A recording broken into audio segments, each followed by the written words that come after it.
lumière, quelqu'un? S'il veut la lumière, merci.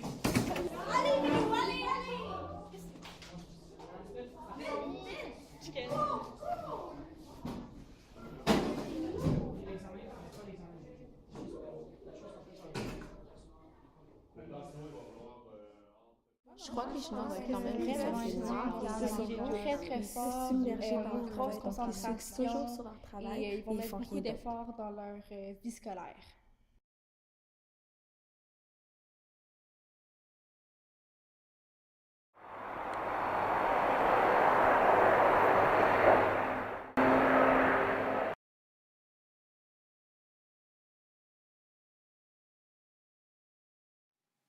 L'école en Chine est différente, mais aussi très similaire aux écoles au Canada.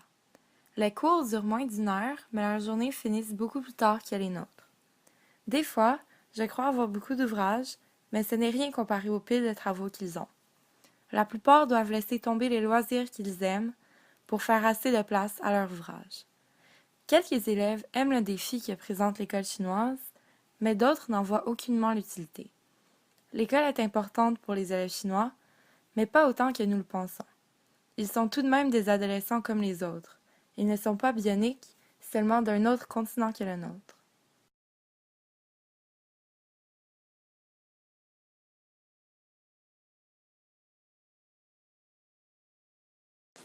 À Shanghai, j'ai pu remarquer les conditions de vie dans les écoles chinoises. J'ai surtout été surprise par le fait que l'école était complètement à l'extérieur. Tous les corridors étaient dehors, à part pour les classes, que nous pouvions fermer la porte.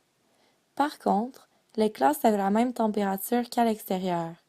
Même s'il y a du chauffage, rarement a-t-il été allumé.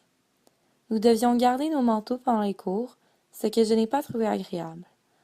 Ce moment m'a fait réaliser à quel point nous ne remarquons pas que nous sommes chanceux d'avoir une école avec une température très confortable. Aussi, il faisait très humide à Shanghai. Le plancher des corridors était toujours très mouillé, comme s'il venait de pleuvoir. Je n'imagine pas être dans ces conditions-là pendant une année scolaire complète. Après seulement une journée, j'avais incroyablement hâte de revenir au chaud dans le dortoir.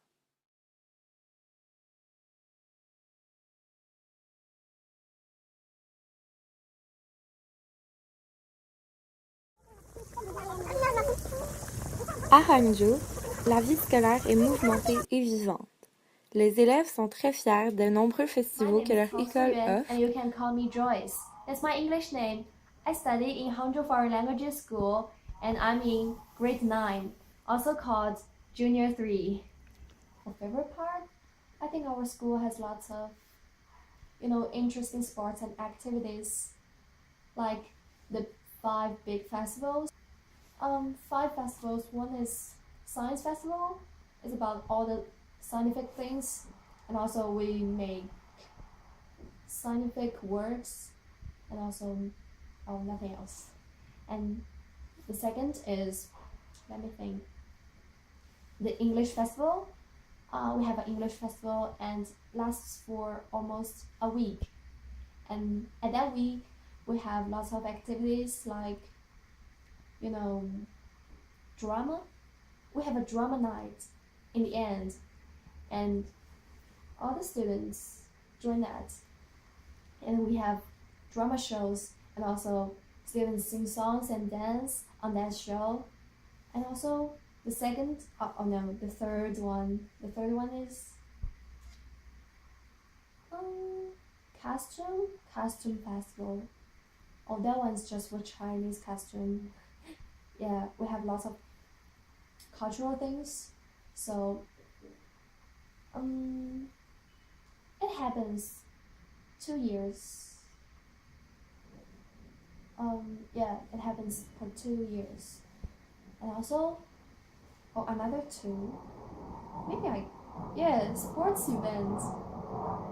Maybe you have the same thing in Canada. Sports events? No?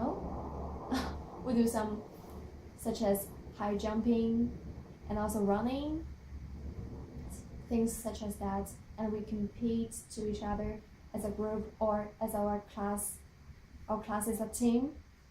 And also another one, I can't remember it clearly, I think. Pendant les pauses entre les cours, les élèves mettent de la musique et font de la corde à danser entre amis, garçons comme les filles.